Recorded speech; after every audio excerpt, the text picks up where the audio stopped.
pohon tumbang depan pom bensin. Alhamdulillah sudah diatasi, nggak ganggu perjalanan.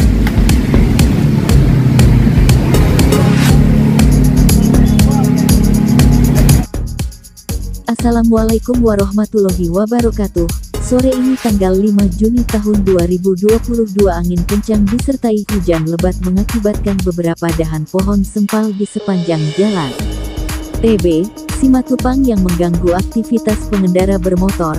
Alhamdulillah tidak ada korban atau luka-luka.